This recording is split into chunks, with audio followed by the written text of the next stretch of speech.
You got a tattoo? Then you gotta have a story behind it. We're Tat-Stories, and we bring our viewers those stories.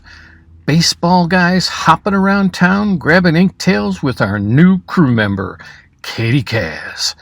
In our first story, we get a jazz-singing dive master who happens to be a Buddhist. In our second, we talk to a patriot sailor who's pretty damn deep.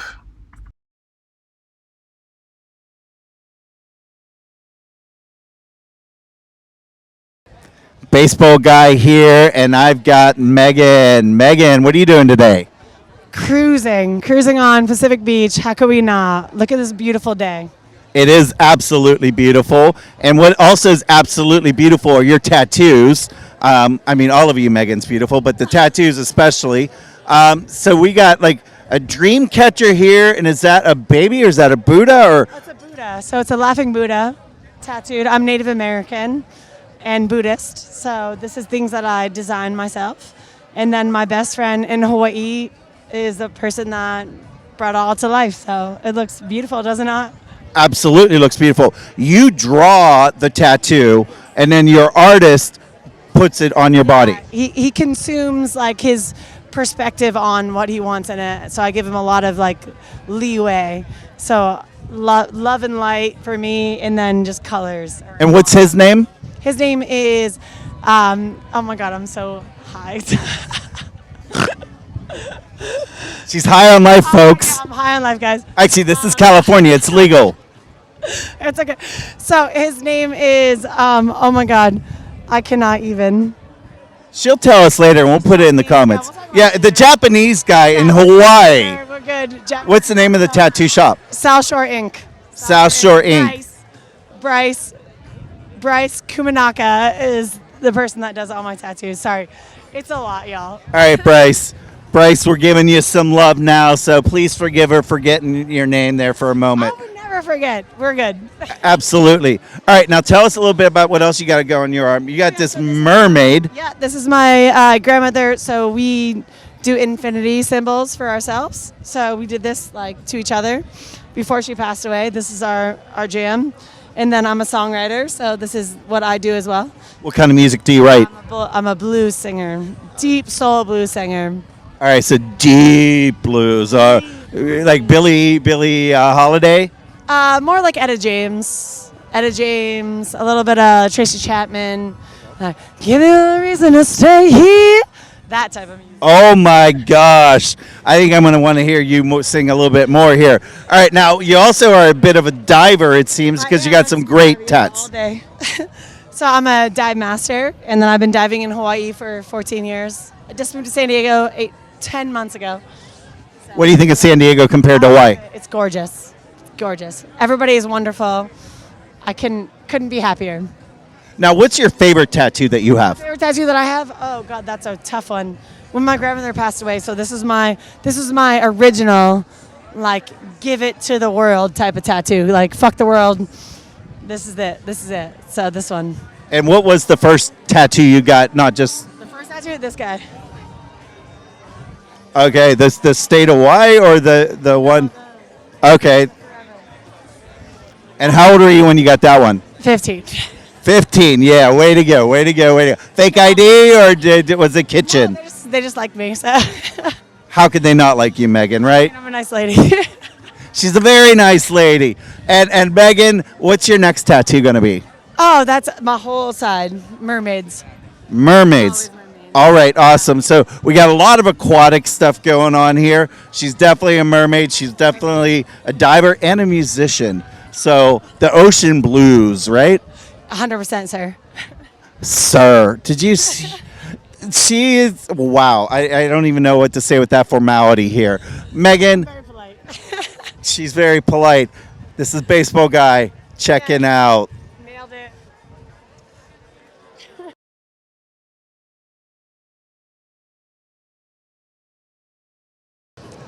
What's up, guys? This is Katie Kaz for Tat-Stories. We're in downtown San Diego right now. We got our friend Terry here. We're going to ask him a little bit about his ink.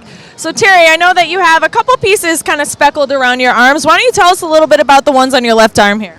So the one I got right here, it symbolizes a loss of a loved one or a friend. I had a buddy of mine die in Iraq in 2004 when I was roughly 10 years old. And so what it is, it's a tree of life, but in Japan, where I was stationed for about 3 to 4 years, there's a person at a shrine that he's created that he's basically praying, saying that he misses the person or the loved one, and that's why I got it. I may not have the name on it, but it reminds me every day that the reason why I joined the U.S. Navy is because of that person who basically paved the pathway for me.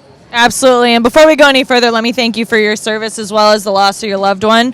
So did you get that tattoo in Japan? I did get the tattoo in Japan. It was the 15th anniversary of his death. He was killed by a sniper in Iraq during Operation Iraqi Freedom. I'm sorry for your loss, but I have to say that's a beautiful way to memorialize someone and make sure that their memory is going to live on forever, especially with something as permanent as a tattoo. Yes, ma'am. So I do have a question. You said you got this in Japan. I know in a lot of places in Japanese culture, tattoos are still a little taboo. They're not always commonly accepted. Did you run into any adversity, any weird stares or anything when rocking a tattoo like that overseas? I actually did. I was taking the train from Yokosuka, Japan to down south near Sasebo, Japan, and I got a lot of weird looks from people. And they were like, of course, not a lot of them speak English. The tattoos part, they think that they relate tattoos to being criminals or gang members, and I got a lot of weird stares of that. I've had a few Japanese police officers come up to me and ask me to step off the train and ask questions, and I didn't. I was like, look, I'm a U.S. Navy sailor. I'm stationed here, and Bit of a culture shock, I imagine. it was a huge culture shock. A bigger culture shock was being stationed in Dubai. Oh, really? Did you run into any adversity with your tattoos there? More of a diversity of being a white Irish Catholic American.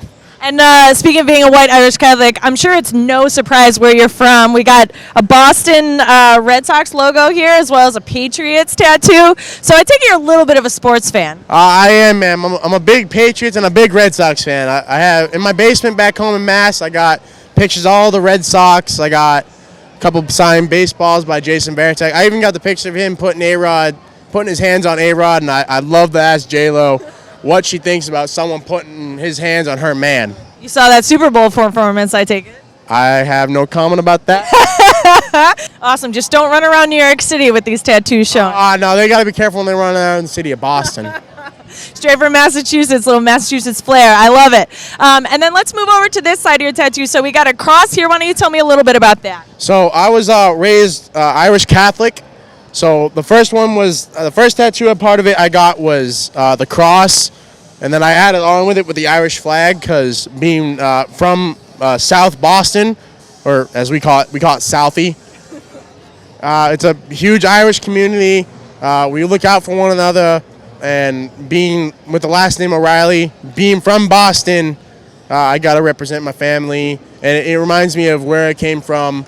Knowing that my father, he immigrated from Ireland. Same with my mother, and they went through adversities. Plus, family members before that,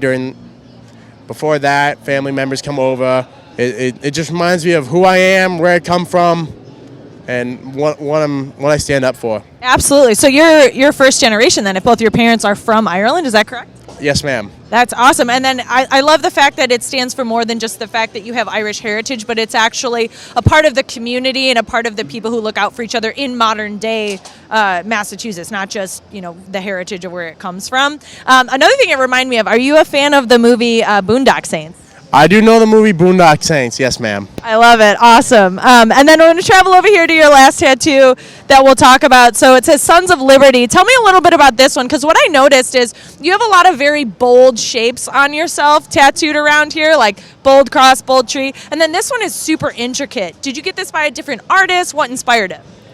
So what really inspired it is, of course, also being from Boston. The Sons of Liberty were formed out of Boston. If you've seen the movie Johnny Tremaine, which is an old Disney movie from, I think it was when Tricolor came out. I don't remember what year. But being from Massachusetts, it kind of meant a lot because the Tree of Liberty was a mythical tree in the middle of the city of Boston. And, of course, being in the U.S. military, it doesn't matter where you come from now, we're all the sons and daughters of liberty.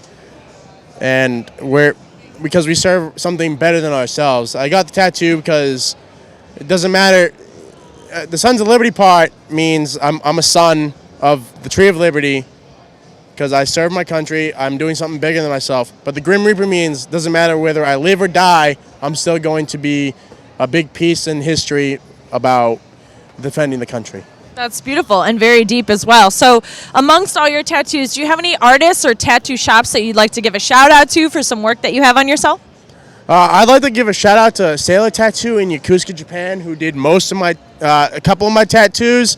He's a good buddy of mine, and getting sent back over there, I'm gonna tell him to look up the link to this video, and he's probably gonna be excited to see that I gave him a shout out. That's awesome, and we'll get the information from you later. We'll be happy to put a link into this video. We'll promote your artist as well. One last question for you, Terry. So I know you have several tattoos. As I'm sure you know, they say that once you get one, it turns into an addiction. Any future plans for some ink?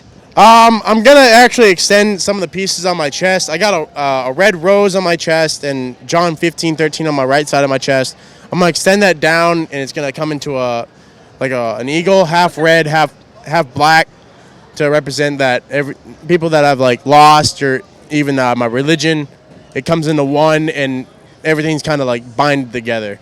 Because it doesn't matter whether if someone didn't believe in that religion, they're still a loved one, and you can still pray for them no matter who they prayed for or what you believe in. If it's a friend, a loved one, brother, sister, friend, neighbor, everyone matters to somebody. And I feel like some tattoos can blend together and create one picture. That's awesome. Very well said. And I really respect the fact that all of your tattoos seem to have a lot of layers to them, a lot of thought and symbolism behind them. They're absolutely beautiful. Want to thank you again, Terry, for your time tonight. This is Katie Kaz with Tat-Stories, and we're signing off.